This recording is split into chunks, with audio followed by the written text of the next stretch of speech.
Just don't lose us the game. Of course they all don't want to do it, but it's working. And this is where Nick is fighting this uphill battle of, guys, I know you're mad. I know you want more targets. I know you want to move the ball. We are winning games. That's where I think Nick's battle is. Without further ado, we bring in our friend, Big Z, Zander Krause. What's up, Big Silz? How you living, brother? Oh, yeah. Hey, what'd you make of your boy yesterday, man? I thought he was right on everything. I had no me too. He said, man. Me too, man. I love AJ. I think he's first of all, I think he's a really misunderstood player. And I think you've misunderstood him for much of the last couple of years. But I think he's a misunderstood player, man. I don't think he's as selfish as people make him out to be. I don't think he's as immature as people make him out to be. And I don't think he wants as many targets as people think he wants. I think he just, believes that they're capable of a lot more and they should be living up to that potential. And when they don't, he's pissed. It's like if we don't live up to our potential on the show, so I think AJ said a lot of good things. But my main takeaway was this, Silz. And it sounds like me and you had the same exact takeaway. So I don't want to be too redundant here, but he was talking about Nick Sirianni. Absolutely. I mean, and you mentioned it because, look, I always try and be honest. And I've questioned at times, is this a Jalen Hurts thing? Is it Jalen Hurts' limitations? They literally threw him an alley-oop to shred Jalen Hurts. And he wouldn't have even had to say much. No. And he threaded the needle on actually not bashing Jalen Hurts. Like, threaded that needle. So I took away from it. The other thing I took away from it is I don't freaking think it's Kevin Patullo either at all. No, it's not. I think this dude's trying to call plays with a playbook that's so damn limited and so risk-averse that he can't get creative. He can't create good route content. I mean, think about it, Silz. This was my analogy last night. If you tell a point guard in basketball, hey, the only way you're allowed to score points is if you get a layup at the rim. We're gonna look shitty. Now he can't shoot, no mid-range, no dunks. It's gonna look shitty.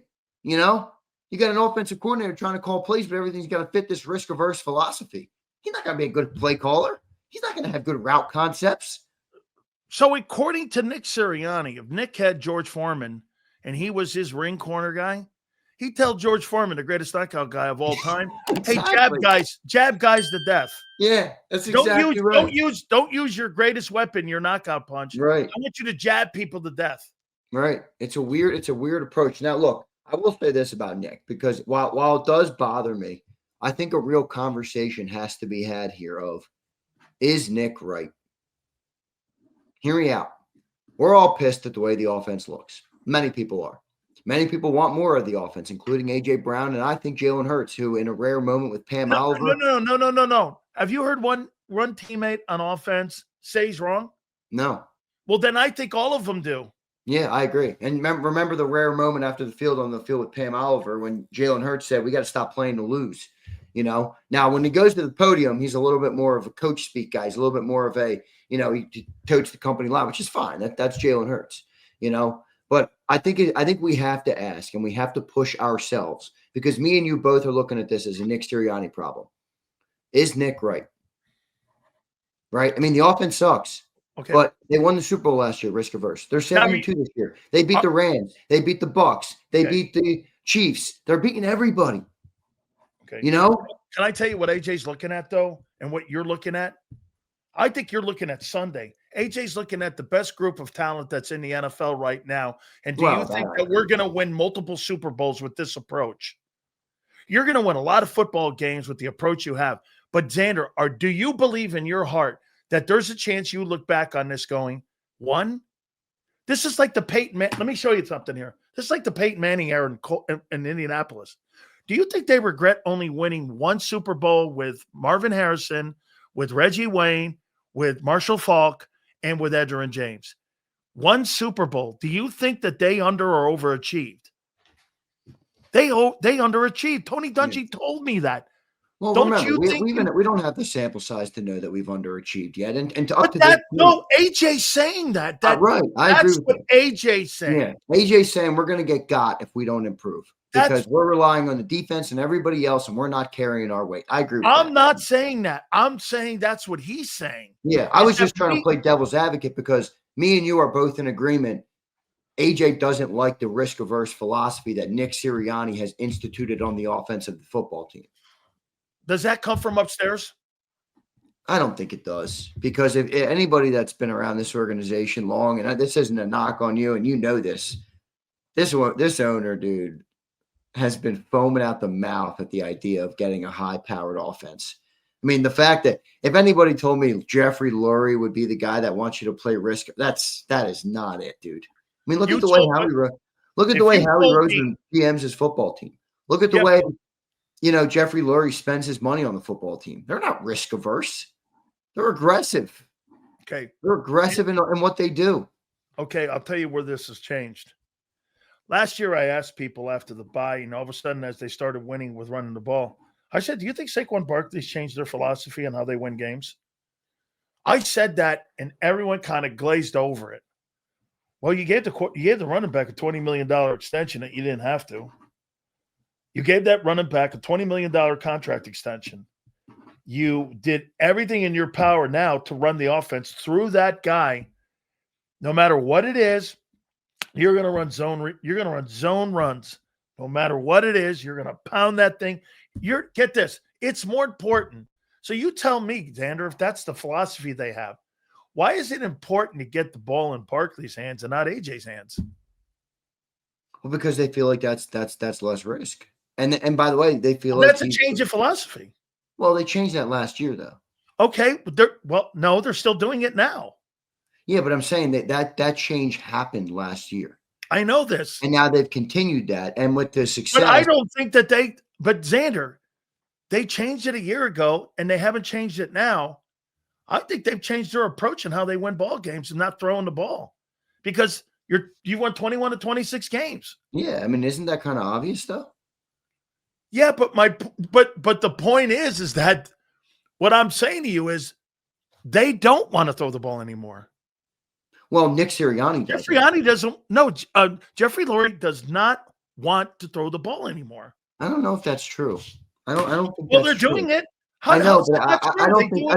I think you're trying to conflate those a little much, in my opinion. You're 21-6, 21. Yeah, I know, but you said that you don't think Jeffrey Lurie wants to throw the ball. I think Jeffrey Lurie wants to win, and that's a good thing. And I think they're winning, so he's good with it. But if they started losing this way, if they were 5-4 right now, change back. Jeffrey Lurie would be like, "Yo, Nick, fucking use your receivers." Okay, but all those things you're saying they're not doing.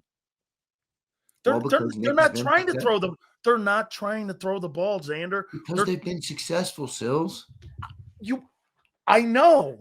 So they've not wanting to get this high-powered offense. I don't believe that owner is sitting there going, hey, let's make sure AJ gets his touches. Let's make sure we have a high-powered offense. Because if that was the case, Howie would be coming down the same way they did to Doug and telling him, we need to open this up more. They're not doing that. And I think that's the frustrating thing with AJ is that Hurts has fallen in line. The head coach has fallen in line. And everyone has changed the philosophy that you built the team to throw. I don't see it as the head coach is falling in line. I don't know why you're trying. Why do you think the owner instituted the risk-averse philosophy? Because the owner's involved in every single situation and every decision that's made on that football. But that doesn't mean that he came in and said, don't play. No. I didn't. He's okayed that. He's certainly okay. Okay. They're not going to want to they don't want to throw the ball. That goes all the way upstairs. When you're writing a check for $32 million and $25 million, you can't just go like this. Fuck those guys. They're decoys now. That's what we're going to do. Do you understand? Well, maybe I think I might be missing because I feel like we're saying the same thing, but we just have a different, what are you trying to say? Because I don't disagree. You're right. Obviously, this is what they're trying to do. But you're saying that you don't think Jeffrey Lurie has any desire to get back to the other way? Nope. Well, because they're winning, right? Yeah. Yeah. So Jeffrey and Nick are on the same page, and they're more battling receivers and Jalen, who probably wants to open it up a little bit, but because they're winning so much, they're more like, hey, you guys, I understand, but this is working. Maybe. Right. And look, I think that's probably it. The only thing I would push back on would be like Jeffrey Lurie's goals are like to be risk-averse. It's not. It right now, because it's winning, it is. But he loves the idea of having a great offense. I think it's more Nick who's kind of pushed this through, and the owner, because they're winning so much, he's good with it. Nick makes no decisions by himself. Well, I mean, it's no a team fucking sport, way. I mean, no, I don't think any coaches nowadays make that many decisions by themselves. Okay. I mean, I don't know. It's tough. I think Vic does on that side. I think Vic does when he's calling plays on that side of the ball, and how Vic develops players. That's a Vic fan. Why does that look so smooth, you think, over on the other side? Well, I mean, I think Vic is obviously with lesser talent. Vic is a better defensive coach, but they're also it's tough to really gauge. He's a better coach. Yeah, but it's tough to gauge how good our offensive coaches are when their entire philosophy is just not trying to not push the needle. There's too many fucking roosters in the hen house over there. I gave you a reference point. Next time, or do me a favor, watch a game by the Eagles. Pull out the Green Bay game. Go back and watch. Jalen Hurts gets to the line of scrimmage at 8 seconds. I watched 7 plays last night of it. I watched Matthew Stafford or any of those elite quarterbacks. They're there at 15 seconds. Why? Here's what AJ said yesterday. He said this. Stafford gets to the line of scrimmage. He finds his pre-snap read. Safety, free safety, a blitzer, wherever it's coming from. He's able to see his pre-snap read. Idea where to throw the ball, wherever. Then he sets the protection. He looks around. He sets the protection. He hikes it at 3. Here's Hurts. Hurts gets the line of scrimmage at 8 seconds. He's got to look around, find his pre-snap read. You got to dick around with the play coming in. By the time the guy snaps the ball, it's at 1 second, and you have not – no wonder you can't find fucking A.J. Brown, because you're being rushed. That's why you have so many of those pre-snap timeouts, because the play's not coming in, because here's Nick. Run a zone run. Jalen, run a zone run. Jalen gets to the play. They get to the line of scrimmage at 8 seconds. That's why you're seeing so many penalties on pre-snap and timeouts that you're like, what are you calling timeout for? Because they didn't get the play in on time. That's why Hurts takes sacks too, because but what does that do? What does that have to do with the risk-averse approach? Okay, what all of that has to do with them it has everything to do with the passing game. He can't. AJ said it. Hurts has protections to set. He has everything up there, worrying about finding his pre-snap reads and all that. Like you said, he teed it up. He could have went right after the quarterback. Jalen can't find him because he doesn't have enough time to sit there and pre-snap. And it's causing the offense to stumble because the run game is not effective. Before you know it, you got a 25th ranked offense. Bro, it's the sideline that's causing a lot of this issue, which means there's too many fucking hens and there's too many roosters in the hen house. Nick's too involved. Well, Nick is, at the end of the day, don't you want the head coach to be to lead the ship? I mean, look, people can argue whether he's right or not, but the success kind of speaks for itself to some extent. And this is where I think Nick involved in Vic's side of the ball.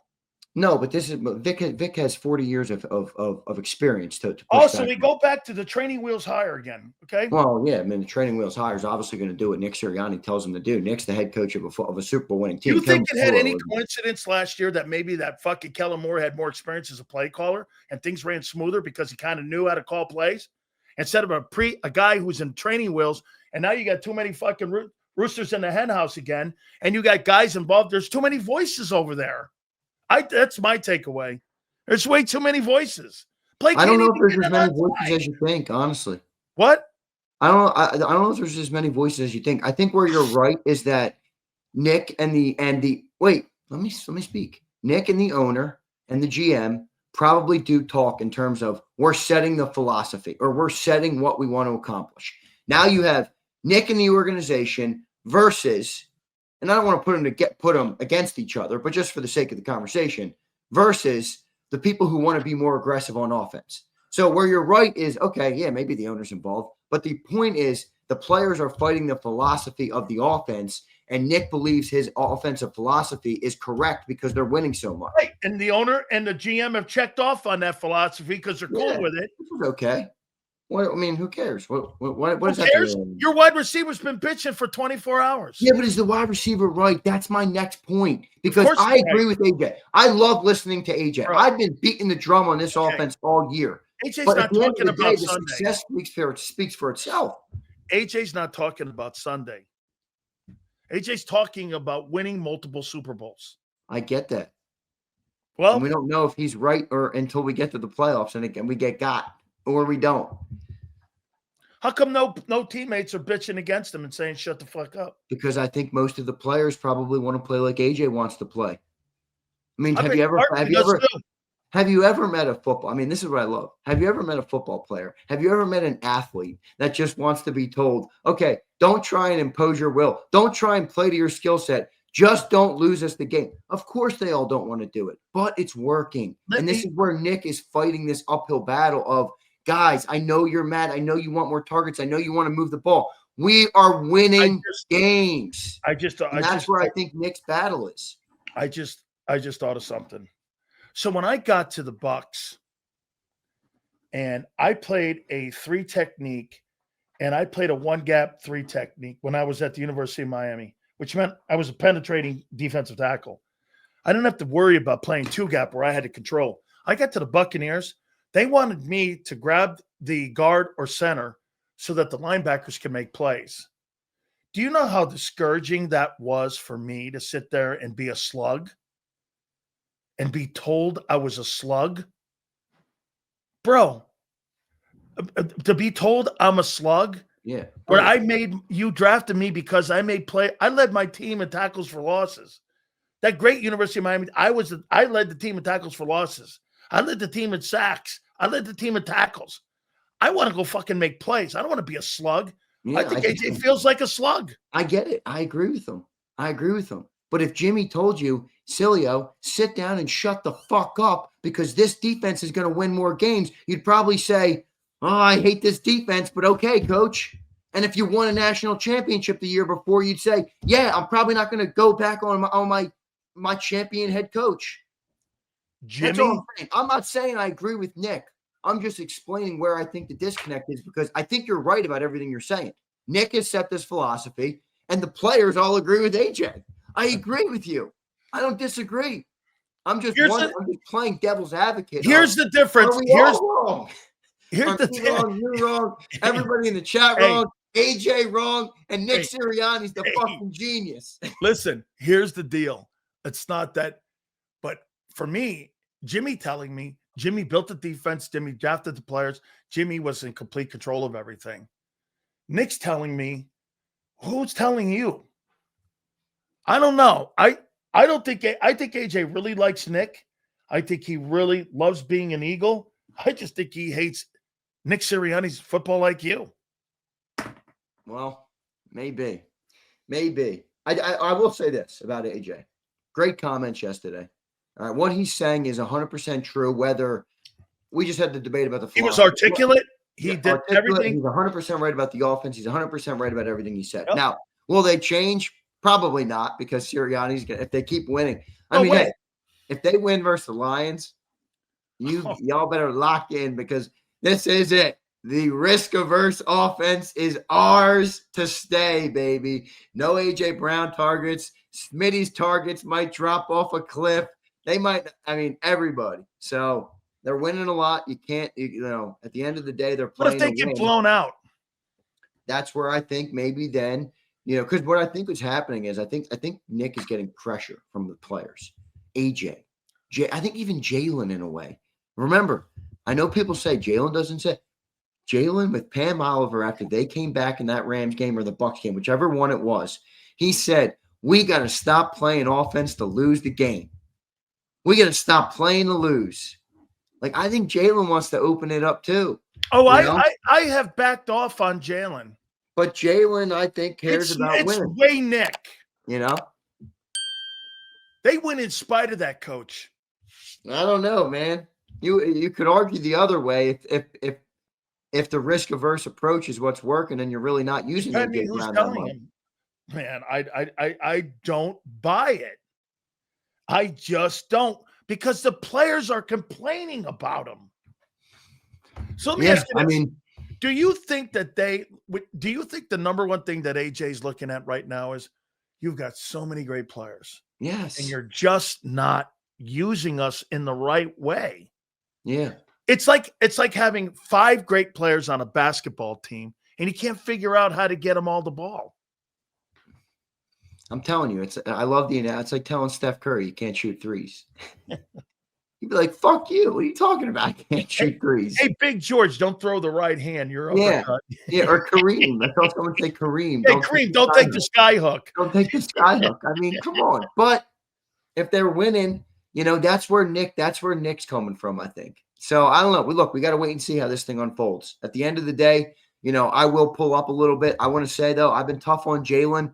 I don't think this is as much Jalen as I thought. Me too. Last night, I mean, look, that's not to say that I think Jalen is a high-powered passer. That's not what I'm saying. No.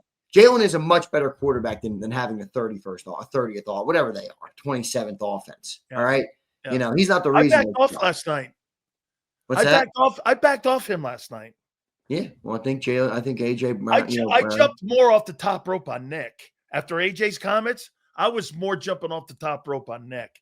Because AJ really. Do you see what I'm trying to say, though, of is Nick right? That doesn't mean I agree with him.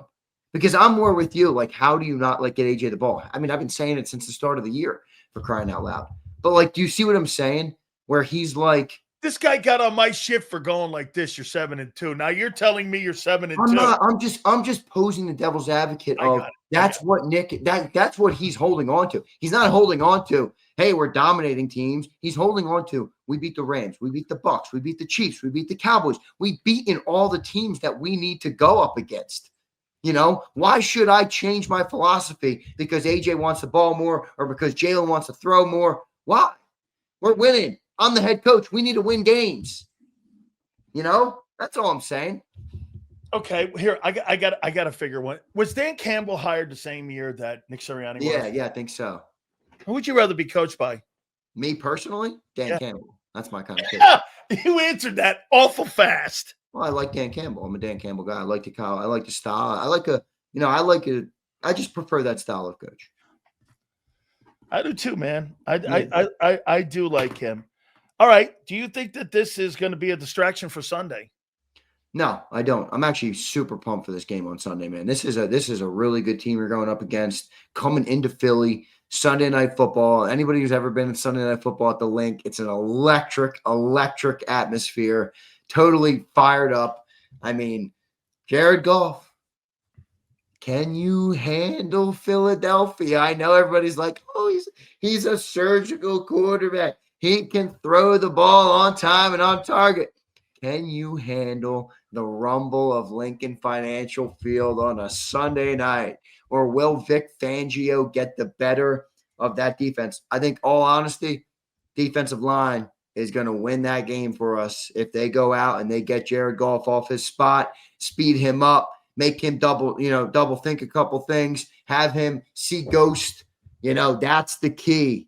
That is the freaking key. You remember when we played Carson Wentz, and he got hit early in the game, man. Early in the game by Jalen Carter. All right. And then all game he was seeing ghost.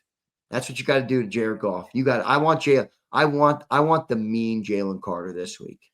All right. Without getting suspended for spitting on him, I want the mean motherfucking Jalen Carter to come out. All right. Bully him, hit him late. I'll even take a 15-yard penalty if it means you strike fear into Jared Goff's heart. All right. So that's what I think is really the biggest key to the game this week. I didn't realize that Jared Goff's got a win against Hurts. He's 1-2 against him. Is that right? I think he beat him in 22, if I'm not mistaken. No, we won that game in 22, right? Yeah. Was it when he was with the Rams? Oh, maybe. Yeah, we beat him in 22. That was the first game of the year. That's right. Jalen started his MVP campaign. Hell of a year. It says he's 1-2 against them. I thought Because I don't remember. I mean, did Hurts play against him in 20 when Doug was still there? So they played against them in 2021, but was Goff there? Yeah, Goff was there. Yeah. So in 2021, when Jalen was a rookie or first-year starter, we beat the Lions 44-6. That was after, by the way, we started 2-5. Yeah. That was the first game they gave Shane Steichen the play calling. We beat the Lions 44-6. Now the Lions sucked at the time. They were 0-8. Yeah, they were done. Then after that first year, I don't remember. I can't remember when Goff beat him then. It's kind of crazy what the Lions have become. They were so bad for so long. That Stafford trade did so much for them. And even the first year though with Goff, I mean, they barely won a game. Yep. How do you think Jalen has handled AJ Brown? Well, I mean, I don't think good or bad. I mean, I think well. I think he's just, I think it's a good thing, Silz, to have people always say AJ's not a leader because he doesn't do like some of the stuff that other leaders do. But you know this from playing at such a high level. There's different types of leaders. All right. And you need to get different things from different types of leaders. So if Jalen Hurts is going to be the guy that says, focus on the collective, focus on winning, focus on the thing that matters most, that's good. AJ is the role of, we need to push to be better each and every week. We need to look at what we're doing wrong. We can't settle for mediocrity. We can't get complacent. And I think those two combinations, it's different styles of leadership. It is. But I think both of them are very beneficial. And when you put them together, I think they're even more beneficial. And I think that's what you're getting with AJ Brown right now. And look, you brought it up earlier. AJ Brown was trying to win multiple Super Bowls, and you don't do that by saying, okay, we just won a game this week, move to the next week. You don't do that. People who pursue greatness pursue it every week. Even if you put up 40 points and dominate, you're still looking at the plays you missed, the plays you left out on the field, the throw you missed, the route you missed, you ran wrong, all those different things. That's part of pursuing greatness. So I think Jalen is a great combination actually with AJ right now, if assuming their personal relationship is still all good, which I think it might be. That's really irrelevant. Yeah, it is. But I mean, and I think their combination is actually, a good combination. One guy is just saying, everybody, we got to win games. That's the most important thing. And AJ's the guy that's saying, offense, we got to be better. We got to continue to push. And I think that's how you get to a golden age. I mean, you're not going to have a golden era of the Eagles if you're not pushing to be better. Complacency doesn't get you there. So I think that's where AJ comes in, and that's a good form of leadership for this team. Yeah, well, golden age isn't one win. No, I agree. Then you become the Colts under Manning. Something you just said that reminded me of something. So I've got to get Troy Aikman on. Okay, I've got to get Aikman on. That guy we've never had on, right? No, we haven't had him on yet. I haven't even asked him yet. So I will ask him. You said something about Aikman. You know why Aikman retired? Because he was on a sideline screaming at his players, and he realized that they didn't have the hunger to want to be great every single time they stepped on the field. And he just said that they weren't doing enough things to be great. He said it drove him out of the game. It wasn't the concussion. He just said that they lost the passion to want to always look and be the greatest thing that they can be. And he goes, Jimmy had hammered that in me so much. And it really is. Zander, when you play for a guy like Jimmy Johnson, dude, it's not about winning championships. It's about perfection. You're fucking looking for perfection, knowing full well you got to learn to live with greatness. Yeah, right. I mean, that's how you learn to live with greatness, is striving to be the greatest you can possibly be. Jimmy says if you strive for a bowl game, you'll be in the toilet bowl. Good. Sorry, I'll cut you off. If you strive for fucking winning a division, you'll be a wild card team. Striving for fucking total perfection is knowing full well you'll never achieve that, but you're going to learn to live with greatness. Bro, that's what that guy's talking about. That's what Kurt Warner was talking about with him. Yeah. You think that is maybe why they made some of the personnel decisions that they did? Meaning if you bring everybody back and you're winning so many games and nobody's got to fight for their job and all the starters are set, it does fight complacency. Does that inevitably bring that natural human response of getting comfortable? I mean, you said it perfectly when we brought in Jalen Phillips. Look, Jalix Hunt, you got to earn your snaps now. Brandon Graham got to earn your snaps. Nolan Smith, earn your snaps. Everybody's trying harder. I wonder if that's maybe part of their team building philosophy where they let some guys go for that reason. You know what though? Let me go on the other side. So do you think that a guy like me who's sitting there as a starter and I got Russell Maryland, Cortez Kennedy behind me and Warren Sapp, you think I'm taking plays off? You think I'm complacent? Knowing full well if I step out of the starting lineup, I may never get back in. Exactly right. Okay. So is that who behind you, Russell Maryland and Cortez Kennedy? I had Cortez Kennedy and Russell Maryland behind me. You think I'm coming out of ball games? You and Jerome were the starters? Yeah. Now, when you won the Natty in 86, Jerome was gone, right? 87. 86 you lost. Yeah, 87 we lost. 87 we won. Yeah. 86 you lost, 87 you won. And Jerome was gone when you won that one, right? Yep. Jerome was in the NFL. Yeah. So who was your defensive line partner then that year? Jimmy Jones, who was also with the Dallas Cowboys. He was the second rounder too. Do you want to hear this? At one time, here, check this out. Bill Hawkins was a first round pick. I was the 56th player taken, which today is a second rounder. Jerome was the 9th player taken. Stubbs was the 32nd player taken. And our backups all went on. Get this. Our backups were Kennedy, Maryland. Maryland was the first overall pick. Kennedy was the 3rd player taken by Seattle. And dude, crazy, man. Yeah, no doubt. Crazy. So what do you think of this game on Sunday? I think it's going to tell us a lot and more about Philly. This is the most complete team you've played in 2 years. Most complete team you've played in 2 years. The thing I like about them is I think they're going to push us. They're going to push us out of our comfort zone, and how we punch back will be a good thing. In other words, because I don't see a lot of advantages for you in this game. Yeah, like I never thought the Packers offense was capable of putting up 30 on us. The lines are. It doesn't mean they will, but they're capable of it. And I think they're going to get some points. And I think that's going to push the Eagles to maybe activate some of the things they haven't had to activate so far. And that's the thing I'm most excited about with this game where, do you get into a shootout or do you have to put up 28 points, 30 points, throwing the ball, running the ball, getting the offense going?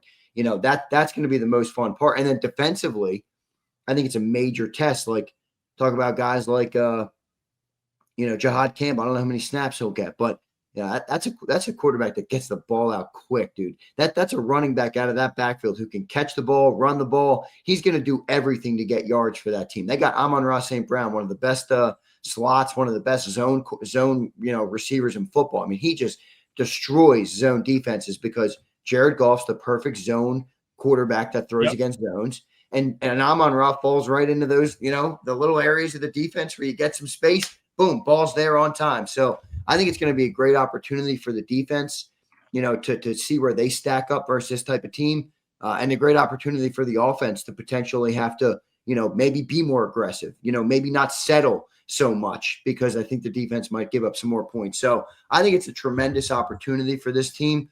I'm really looking forward to it. Definitely more exciting game than the Packer game we had on Monday. Well, you are going to be going against Kelvin Shepherd, who I think has done an absolutely great job with their defense, taking over for Aaron Glenn. They play zone. Bro, if you can't get your passing game going in this game. They played more man, no? No, they play zone, dude. That's a zone defense. That's a zone. I mean, the way they play zone, man. So to me, I mean, you can't get your passing game going in that defense. You know why you can play a type of zone that you have in Detroit? Because of that front that gets to the football. Yeah. They got people that can get to the football, Zander. Your offensive line is going to be tested in this game too. Same like it was. You concerned about a short work week? No, not really. I mean, Because Monday night, it's not, it's not the and Thursday. It's at home. Yeah, it's at home. So, that helps obviously. And I'm not saying it means nothing, but it's not like a Thursday game. It's not that. It's a 6-day turnaround instead of a 7-day turnaround. So I'm not sweating it. No, I'm not sweating it too much. Detroit played when? Detroit played Sunday, right? Yeah, they played the Commanders on Sunday. Yeah. Okay. By the way, who's their special teams coordinator? I think it's Dave Phipp. Yeah, it is. It is, right? Is. Yes. Yeah, it is Dave Phipp. It is Dave Phipp. Obviously, many remember was our special teams coordinator for like 8 years with Doug Peterson. So just to double check here, they play a 4-2-5, which features 4 down linemen. Wow, 2 off ball. Wow, they got 5-man front. Yep, 4-man front. They get to play a 4-2-5. Gotcha. Which features 4 down linemen and 2 off-ball backers and 5 defensive backs. They play pretty much the same shit that right. The Eagles play. Okay. They shift to a 4-2-5. The core is a scheme designed to be aggressive with a focus on stopping the run. They want to stop the football and they want to stop the run in this football game. And by the way, when you run a defense like that, it gives you an ability to be able to situationally change because you're going to be able to use the same personnel that you're in there with. Right. So it's a pretty good scheme, and they've got some pretty good talented guys to be. They're running a 4-2-5 with presumably that safety in the middle. Yep. Kirby Joseph's out though. So is that Branch they're using up there? Wow, they may have to swing Branch down in there then too. Yes. Well, because Kirby's been out I think he missed last game too. Yeah. Yep. Now, Prince, they played the Commanders, brother. They're not coming off a bye. Yeah, they played the Commanders. No, they're not coming off a bye, Prince. Yeah. That's a scheme that, again, it gives you more. It's kind of a Vic Fangio-ish kind of scenario where it gives you a lot of versatility, man. There's flexibility all over this. Okay, Prince, that's a bye. Okay, Prince, I got what you were saying now. Prince was a couple steps ahead of everybody else. Okay, so wait a minute. Where's your advantage? Well, did we have any advantage on paper versus the Packers outside of personnel statistically? No, we didn't. They were better ranked defense, better ranked offense. I didn't realize it was that bad of an advantage when Jordan Love's was your advantage. Yeah, it was. I didn't realize he was that bad. Our advantage, in my opinion, is this. Jared Goff can't move. So if you can get pressure up the middle, remember they did lose Frank Ragnow, and they lost that. Who's the other defensive interior lineman they had? Zeitler, was it? No, who'd they have? They lost an offensive guard that went to Pro Bowl a year ago. Yeah. I think you're right on that kid. I think you're right on that guy. I think you're right. Okay. I mean, here they are offensively, Zander. If you look at them, and here's what they are offensively. I believe they're in the top 5 in almost every single category when it comes to having offense here. So here's where they are. They are 6th in total offense. They are 10th in passing. They are 6th in rushing. They are 2nd, I believe, in scoring. They are. Damn, dude. Red zone, they're 4th. 3rd down, I think they've had.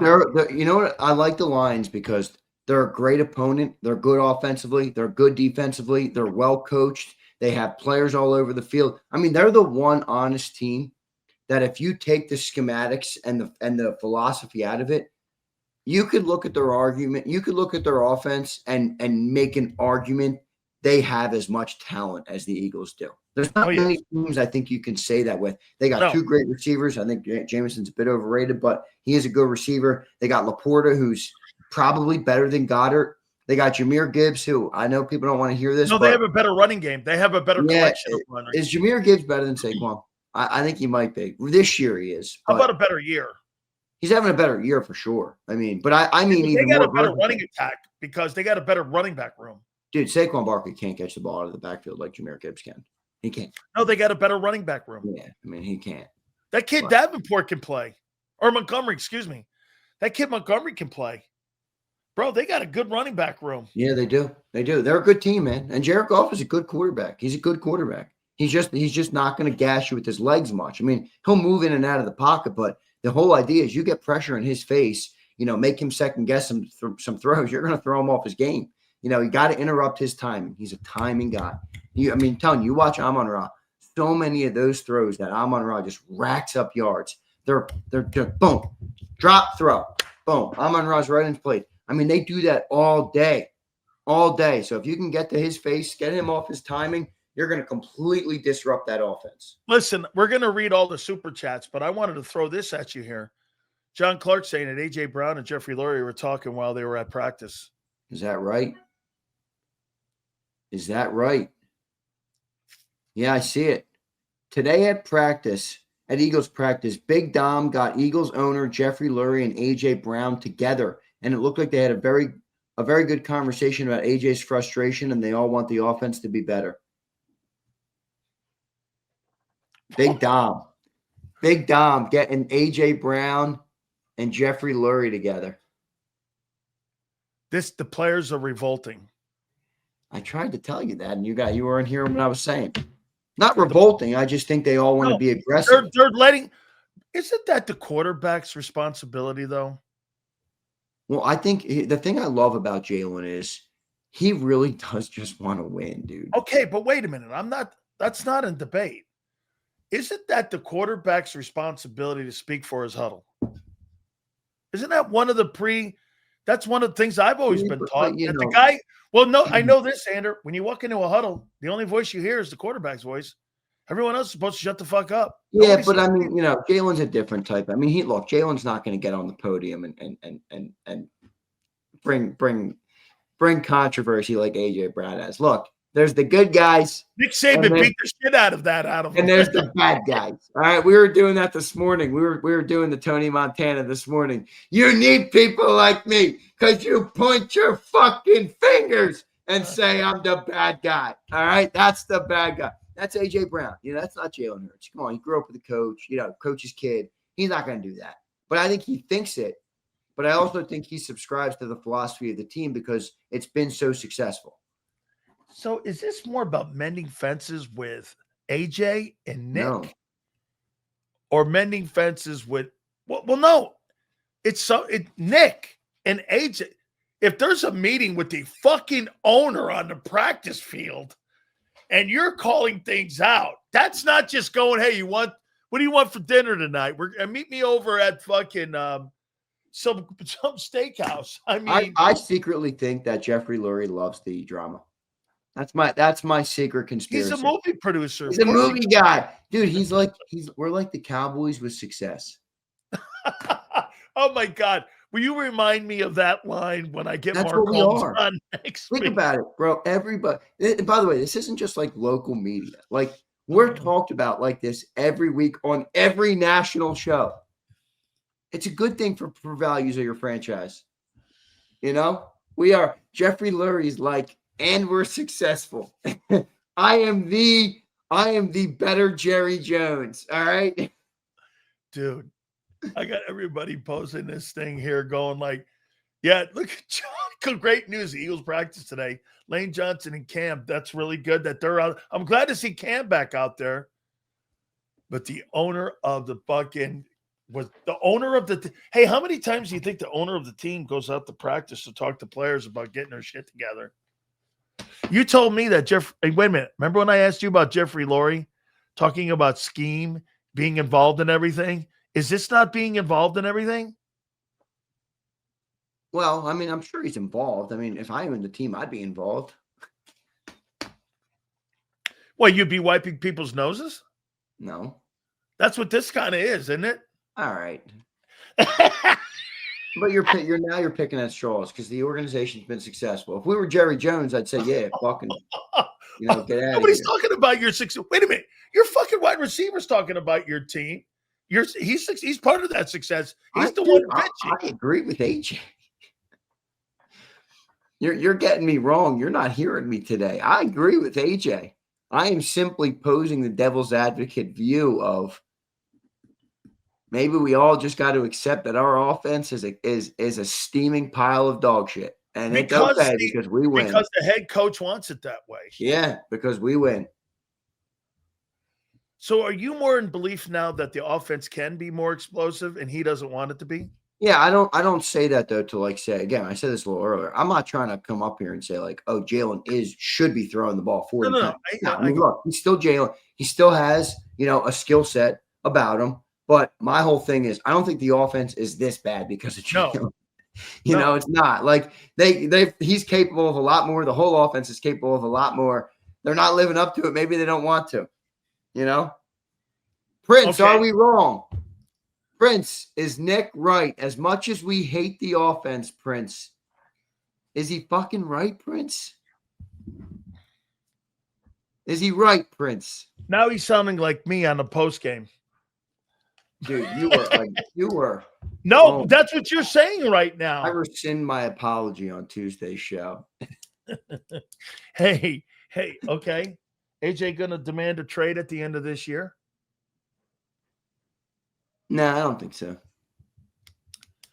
No, I don't it's think gone from fuck no to I don't think so.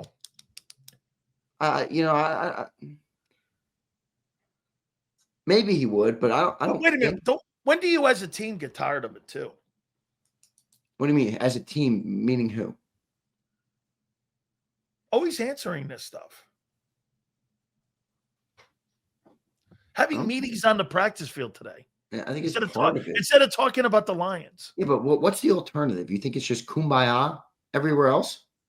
I asked you the question. Do you think that's fine? I think every team talks about it every week.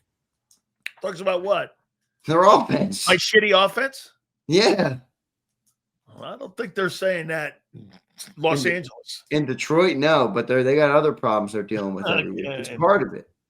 So you think they bitch about the offense in Kansas City? Yeah, I do. Well, I tell you what, there's not enough talent on that team offensively to be bitching about anything. No talent. I mean, right? They're in Josh Allen territory there. It's like Patrick Mahomes or bust. Oh, absolutely. I mean, they're trying to sell us for Rasheed Rice like he's AJ Brown. He ain't. He's like, okay. I know. Or wideout. Or one of them shitty wide receivers Buffalo has. You're trying to sell me that he's AJ Brown. Xavier Worthy's Tyreek Hill. No, he's not. He's like a fast receiver. He's okay. Absolutely, man. Absolutely. I really do admire what he's done this week. I'm talking AJ Brown. I do, man. He's speaking for his team because the quarterback won't step up because here, I'll tell you the story. So A.J. Brown is speaking for the team because the quarterback won't step up and speak because that's not the quarterback's nature, according to Zander and everyone else in Philly. That's just not his nature.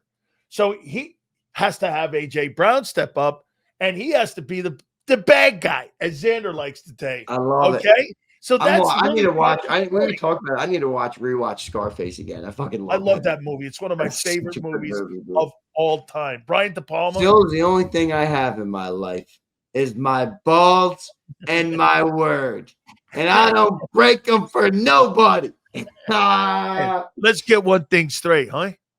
Yeah, right. I mean, it's the worst fucking Cuban accent of all time. And he pulls it off like a mother. Oh, he pulls it off great. Dude, he is. That's one of his. There's a part of me that likes that better than Godfather. Yeah, I can see why. Pacino's I love that. I love that movie, man. I absolutely do. Let's get to some of these supers here, man. I mean, all right. Cal, dude, what a fabulous week of content by dude. I will say. Listen, not only you've got Green Bay and Detroit wedged into all this shit. Dude, I will say this to you, man. You beat Green Bay.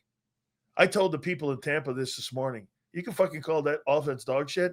If you got wins against Kansas City, you got wins against the Rams, you got wins against the Bucks, you got wins against Green Bay and then Detroit. Hey, man, we're running out of opponents to fight. You're running out of opponents to fight, dog. That's what I mean. But doesn't that remind you of 23? You did all that same shit then, too. Yeah, I mean, we were a very different team in 23 because I think that offense was so doggone – or defense, excuse me. That defense was so doggone bad, man. Those coaches were cheeks. making this is John's point right now, and he's right about this because we're pushing on this offense thing, and he's like, all right, so is your take that they should make a philosophical change at week 11? Because when they did that in 23 on defense, even if Patricia was a better coach than Desai, the thing fell apart. You can't just make philosophical changes in the middle of a year. Adjustments, sure. Philosophical changes? No. They did that in 23, and it was a train They're wreck. probably rocking with this unless they get their ass handed to them. Did you see that Woody Johnson filed a petition of grievance so that those the players in the NFLPA, when they come out with that, what teams are the best teams at taking care of the players? What a stupid fucking – the NFL is so fucking petty, these guys. They're so petty. It's the weirdest thing. They don't like those reports.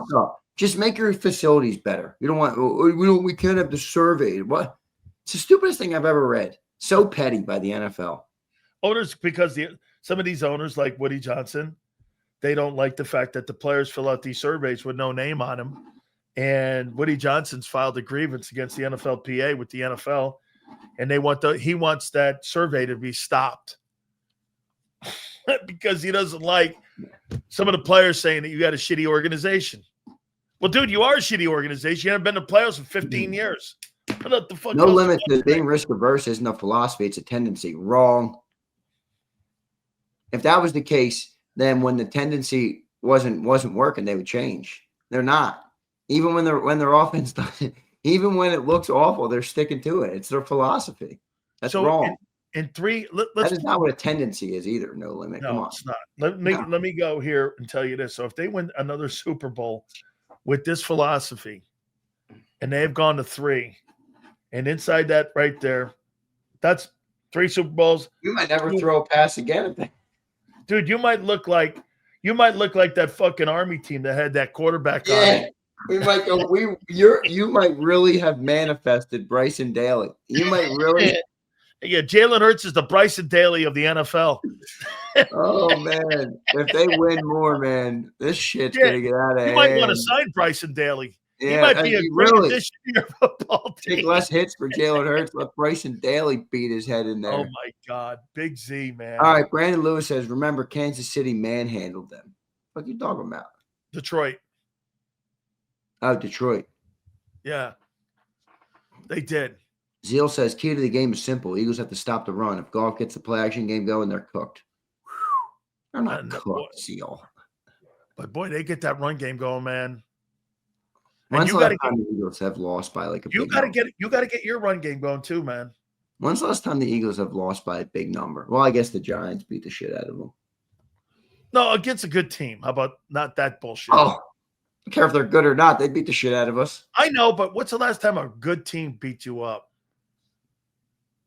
The Bucks playoffs. It was 23 season. What about the Bucks? The first playoff game. Did we lose to the Bucks in the regular season last year, week 4, right? Yeah, that was an ass kick. Yeah, and then we lost to the Falcons too. Yeah, but that wasn't an ass beating. No, it was came out in the Bucks, final. The Bucks game. Saquon dropped the ball at the goal line. Yeah, San Francisco in 23, but I think a year ago against the Bucks before the bye. That Bucks game was before the bye, right? Yeah. Yeah, it was the Bucks game. Yeah, it was the Bucks. That's the last time you guys got your asses kicked by a good team. Dude, that's rare. You don't see bad games. What's up, Eric? Eric Long says the biggest thing AJ said was they adapted. We have to adapt. Teams are stuffing the Birds' run game this year. It's either arrogant stubbornness by Nick not adjusting or he is unable, frustrating. It's stubbornness is what it is because they're winning. It is stubbornness. Yeah, it's not unable. But I don't think they're very tenure here. They didn't run this. I don't think they're very creative. I don't think. Well, when you have a first-year play call, how creative can you be? That's what I mean. You can't be creative when you're not allowed to throw the ball over the middle because you have more chances at a tip ball or an interception. I mean, you can't be creative. No, you can't be. So it's stubbornness. It's stubbornness. It is. Guys, it's as obvious as day. Look at how much time Hurts has on the play clock when they run the tush push. It's right in front of our eyes. How come they haven't run that tush push lately?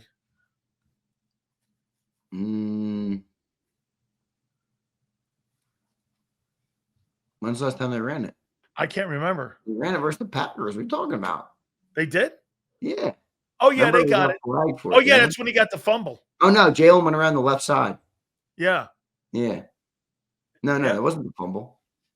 I thought that was on 4th and 1. When's the last time you ran the Tush boys? Monday, Prince. Wait, 4 days ago, still. Wednesday. Wednesday. All right, here we go. Hey, Eric, dude, that Rams Seahawks game is going to be good this weekend. Dude, that's a good one. That's a really good one. Where is that game? Not that it matters. Both those two stadiums. Well, Seahawks. Can you imagine? You've got Lions and Eagles, and you've got Seahawks and fucking Rams. Anybody who thinks this, I mean, Seahawks and Rams is a good game, but I think the best game of the weekend is Eagles Lions. Oh yeah. No question about it. Let's see here. Where is that game? Seattle, I think. Is it? It's in LA. In LA? Yeah, it's at SoFi. Then the other one is Bucks and Bills in Orchard Park. I think the Bills are going to roll them. The Bills are frauds. I think the Bucks are going to get rolled because of injuries. I'm not saying they won't, but I think the Bills are major frauds. You don't think they're good enough to win enough games right now? Here's your playoff picture right now, okay? In the AFC, Bills are the 6th seed, so they would play – the Broncos would play the Jags, the Patriots would play the Bills, and the Steelers would play the Chargers. Eagles have the bye. Seahawks would play the – wow. Here's your fucking – dude, I don't know about you, but I'm NFC right now. Seahawks would play the Packers. That's a fucking great game. Lions and Bears, that's an NFC North matchup, and I know the Lions are better. Then you got Bucks and Rams. Those are great football games. A lot of good games this weekend. L-Rob says, James, I'll get your super in a sec. L-Rob says, just remember, fellas, it's a week-to-week league. Things can change fast. Don't be shocked if the offense gets going on Sunday. L-Rob, you are certainly right about that. You had a lot of shit comments yesterday, but looks like you're bouncing back for him today, L-Rob. Welcome back to the conversation, my friend. Boy, I'll tell you, man, even though, last year they won 15 ball games, Detroit, and they didn't make it because they got stopped in the playoffs. Wait, so no limit to Zander. Be honest. If we're being risk-averse was a philosophy, then why do they open the playbook when we get coverages and looks, we get the run game working? That's not when they open the playbook. The only time they open the playbook is when they have to come from behind like they did in the Rams game. And the other thing I would say to you, no limit, why at training camp this summer, if you don't believe it's a philosophy, why at training camp this summer, every time Johnny Mack come on, he says, they don't really throw the ball anywhere but the flats. As a matter of fact, John would say shit like this, and I heard him going like this. Man, I wish they would throw more deep passes. They were practicing throwing any of that. This is what they wanted to be. I wish By the way, Petula is speaking now. I saw a bunch of people messaging me. Why no Petula pressure? I'm like, guys, he's going to do it later. Relax. Flat. That's all they do, HKP. It's weird. But here's James. What's up, James? Do you look to trade Nick in the offseason and sign Frank Reich, Kingsbury, or David? My God. No, I don't either. No, it's not what's happening. Okay. And trade Nick? I mean, trade Nick. Yeah, come on here. Come on here now. No. Yeah, I like his thought though. Can we get a first round pick for this stuff? Josh Sherman says, Zander, I asked Silz earlier, do you feel as fans we are going to look back at this Super Bowl window with regret because our GM didn't put coaches in place to maximize our guys like AJ, Saquon, and Smitty? Potentially. Josh, I think that's what he's talking about. I think that's exactly what. But Josh, I'll talk to you January 31st because at that point we'll know if we're in the Super Bowl or not. I think the Super Bowl this year is February 8th. I'm looking at the. I got to go to. If they go to the Super Bowl this year, I got to go. I got to be in attendance. At least for media week. Next gen stats, line of scrimmage plays so far this year. 70% of the passes have gone to the numbers. 10% have gone to backs, and the rest have gone to the middle of the field. And there's been one plus 30-yard pass that they've had. So you're right. John was right. What I honestly want? John was right in camp. They've been practicing this. I would love to see Jalen go full rogue. Just start calling whatever you want the line. Hey AJ, you just take a wheel route. AJ, run whatever route you want. Burn that corner. I'll get you the football. You know how you write it in the dirt? You know, you're writing plays in the dirt. You go here and here. Look who showed up. Our boy, Philly 500. Philly, AJ is Tony Montana, the bad guy. AJ Brown is a leader taking arrows for the offense. Like I said, it's about Sirianni. The Dak glazing will be unprecedented if they beat the Raiders, but the Eagles will be 8-2. Oh, my God. Hey, by the way, Philly, Dak's going to throw for 450 yards against the Raiders, and he's going to We got the Raiders on our schedule, don't we? You got the Chargers. We got the Raiders, too. Yeah, I think so. Yeah, the Raiders are in about 3 weeks. Raiders are our easiest opponent left, I think. Is that after the Bears? Maybe the Commanders, who, by the way, you should have listened to the young buck again.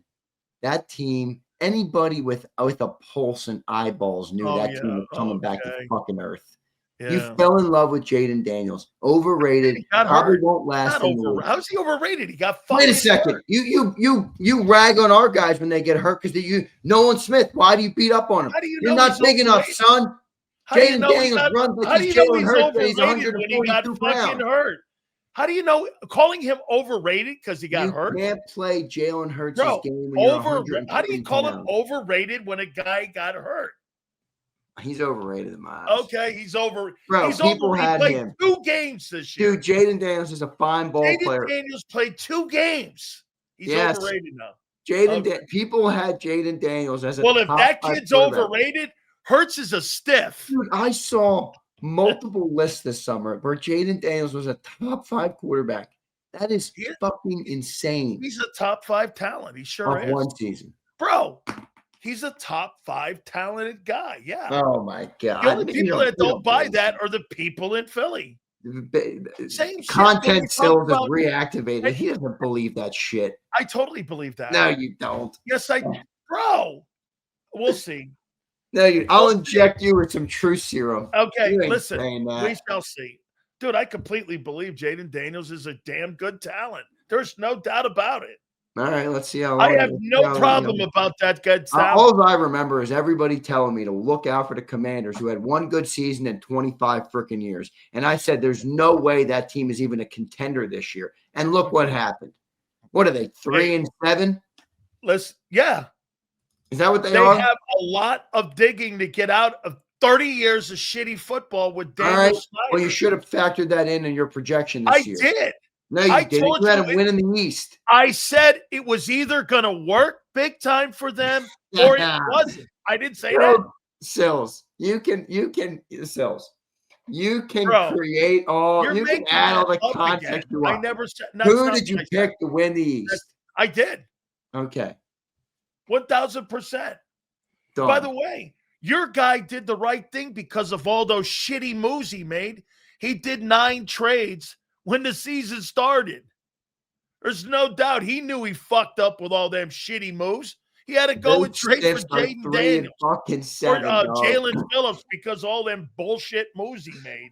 3-7. The old guns are back. One of the great picks Big Silz had, I'll make the playoffs. That was one of my bold predictions.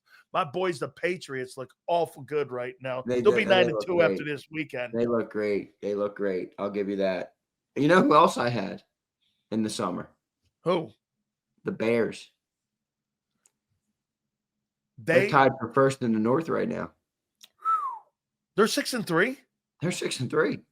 Wow. Shit, who they play this week? They got the Minnesota. Vikings. Wow, if they beat them, they're 7-3 on the season. That means Detroit's got to beat the Eagles. Yeah. To stay pace with them. Yeah. You mean to tell me you might get 3 teams out of the fucking NFC North to go to the playoffs? Bears, Lions, and Packers? Potentially again. That was another team I was high on in the summer. Johnny Mack told me I was fucking delusional. We got in a fight about the Bears. I was like, John, why are we fighting about the Bears? He's like, Ryan Poles sucks. No, he doesn't. Well, I think they got a coach in there that's working with. Yeah. Hey, by the way, talent wasn't the problem. They have some talent. Listen to what Lomas told me. Lomas is coming on at 5:30. You know what Lomas said about Ben Johnson going to the Bears? He said like this, Caleb Williams is going to benefit from that guy. He goes, Dan, that guy Ben Johnson's a fucking savant. Yeah, he's good, dude. He is a savant, and he's benefiting. It's still early. They got 6 wins. I mean, let's see how it plays out. I'm just saying, right now they've won good games, and I don't. The thing I think that's struggle with the Bears right now is, as much as they've had a turnaround, they're too up and down. Well, no, I don't think Caleb Williams is actually the quarterback that Ben wants. Ben wants a quarterback like Jared Goff. He wants a guy that runs his offense to perfection and gets the ball out on time and on target. Caleb is kind of a playmaker guy who makes plays when the play breaks down. Do you think he wants somebody like Stafford's ability like that? Stafford or Goff, yeah. I'm going to give you the offense. It's going to be perfect. It's going to be designed perfectly. All you got to do is be accurate and on time. That's what I think he wants. Caleb is not that. Caleb's a fine player. He's got a great arm. He's got great traits, but he doesn't have that.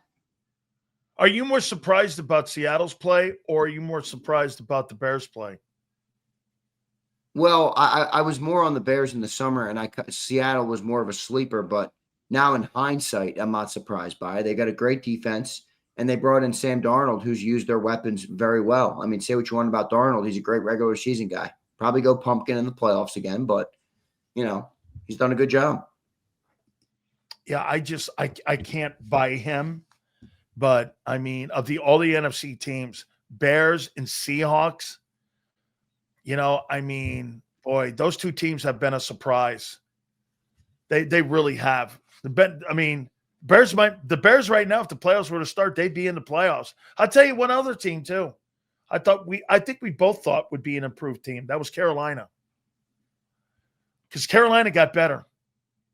Carolina, they're not a superstar team. They're not going to go far, but they can win all. You know what we saw? You know when I saw it last year against the Eagles? When they had that final drive, they had a chance to win that game. Drop the ball. That's right. I thought, we were like, weren't we like that? The best quarterback on the field that day was the kid from Alabama.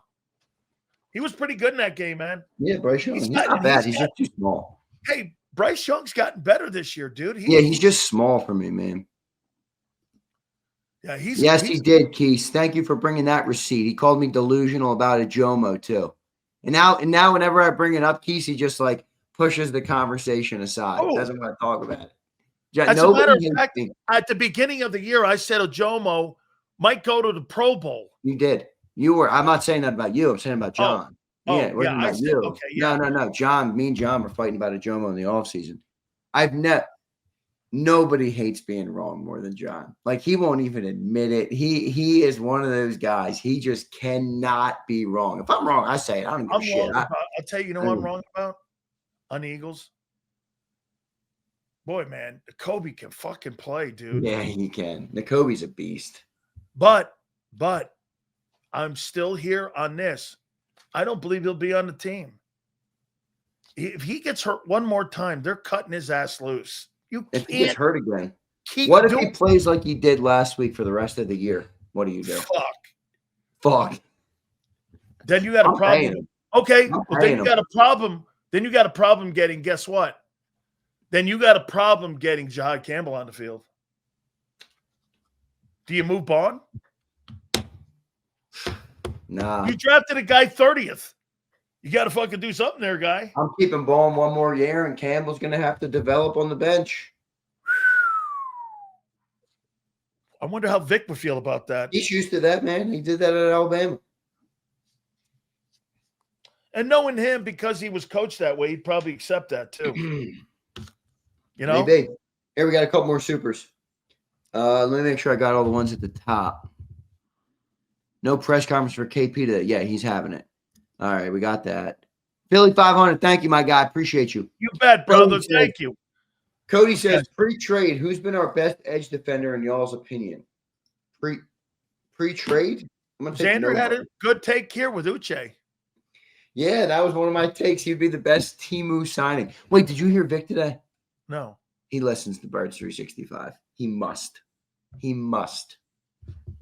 Someone's asked him about Jalen Phillips. He said, yeah, when you shop at Nordstrom, you get good shit. AK, we've been shopping at fucking Teemu all year. Adoree Jackson, Uche Ojulari, all these guys. They're all Teemu. I knew that trade was coming down 2 Wednesdays ago. My boy Vic listens to Birds 365. He knows. We got out of Teemu and we hit up Nordstrom. What do you know? We got a good player. I went over. You guys dropped the Nordstrom line?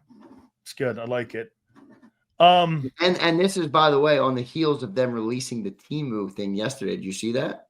The Eagles media staff made a video about the Eagles players trying on equipment from Teemu. You know what that means? So in the internet world, folks, when you work in digital, there's something called SEO. It's called search engine optimization. But basically what it is, the permeation of certain words that are across the internet. So if I type in Dan Sileo, Jalen Hurts, all your stuff comes up. If you type in Teemu and Eagles, all of our comments come up about how Howie had a Teemu offseason signing all these bullshit players. Now if you type in Teemu Eagles, I'm sure their stupid video will come up. That's why they did that. Yeah. That's why they did that, because all our shit was popping up. That's Bobby good. Z. Bob, you can try and muzzle us all you want. You'll be dealing with me for a long time, Bob. Z, that makes me feel great, dude. What you're doing there with that. That does. Yeah. Good stuff. So, and then Vic comes out and says we shopped at Nordstrom. I wonder if he looked right at John when he said that. Maybe. Yeah. Eagles trying to change the algo.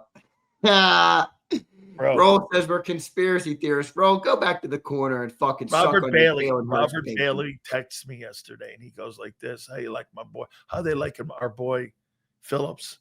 I asked him this. I go, "You think he gets a 4-year? You think he gets a 3-year contract extension in Philly? 4-year, $100 million."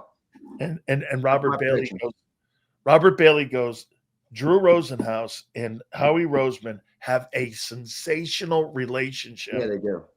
And he said that there is no doubt that probably in about a month, he keeps this up, they'll come to him and they'll offer him a contract extension. Yep. 4 years, $100 million, 65 guaranteed. They'll pay him north to 25? 25 million. Well, same deal AJ Brown got for a couple years ago. And that because of the market changing, Sweat got 19.4.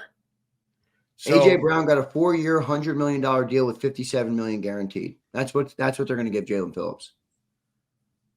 I'm calling it now. You think they're going to get closer to 30? No, 4-year, $100 million with 25 guarantee. Would Rosenhaus take that?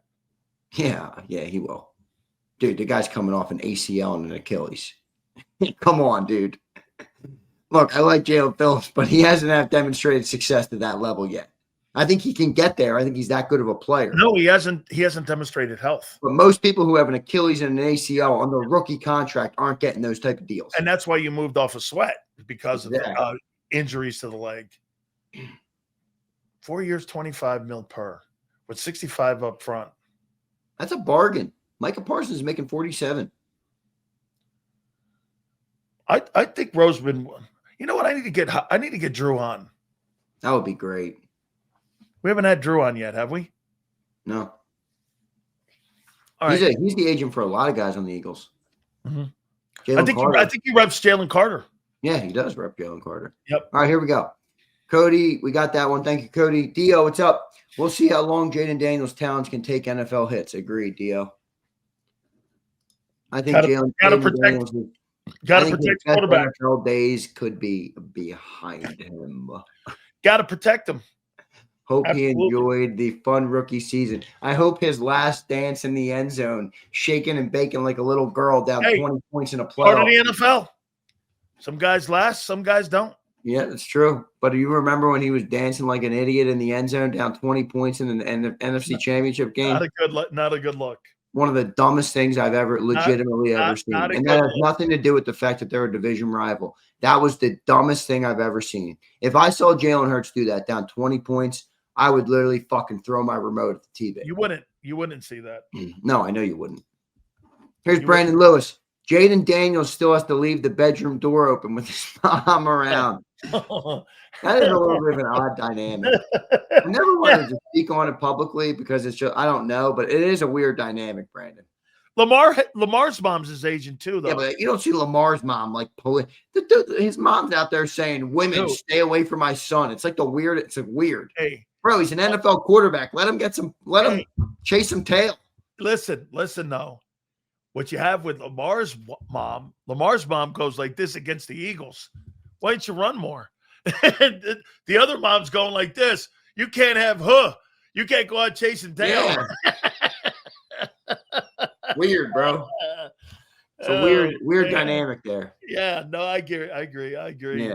Can't be chasing tail like that. It's like it reminds me. Speaking of Scarface, you know how he's protective of his sister. Nobody's allowed near his sister. He kills his best friend. He kills his right-hand man because he marries his sister. Yeah, his best friend. Same thing with Jayden. You can't touch it or her son. No women allowed near Jayden. That dude's got to sneak out of the house. He's got to roll the window up and sneak out at night to go and get some tail. Are you kidding me? Who has the big night Sunday night? Who has a big night on Sunday? Who has the big night for the Eagles on Sunday night? I think Jalen Hurts is a big night on Sunday. Big night looks like what to you?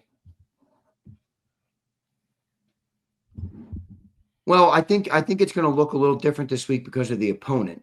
So I'm gonna go up on the passing yards a little bit this week. I'm gonna say 250 and 3 tutties. 2 TDs. Any rushing yards? 40. Those numbers are way down. What do you mean? Jalen's rushing numbers this year. Did you see the last 4 games? I had somebody look it up. It's 52 yards rushing. Yeah, it was me. I looked it up. 52 yards rushing in the last 4 games. Dude, why are you taking that component away from him? Is it him? Is it the team? Does it look? I mean, if you want Jalen to be here a long time, it kind of makes some sense. You don't really want him running that much. So you're making the business decisions on the sidelines? Yeah, look at this guy. Look, where is this video? Where is this I just saw? Where is Dime Bag? Big night for Hurts. 180, 1 tutty. Oh, my God. Come on, Dime Bag. Come on, Dime. Oh, my God almighty. Oh, my God. That's fucking funny as shit. All right, I think we got all of our supers. Dude, what a day. The day in the life of A.J. Brown. Dude, you need to make – this needs to be like a docuseries. Oh, my God. Do you think that he's doing this for the in-season NFC East Hard Knocks?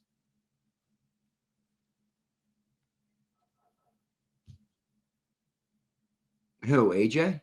Yeah. No, the Eagles have final say on what gets aired. They're not going to let any – dude, you know how Bob – you think the Gestapo Bob Lang is going to allow them to air some shit? Oh, my fucking God. Gestapo over there. It was on fucking radio, man. Yeah, so wait, I just ran a test, okay?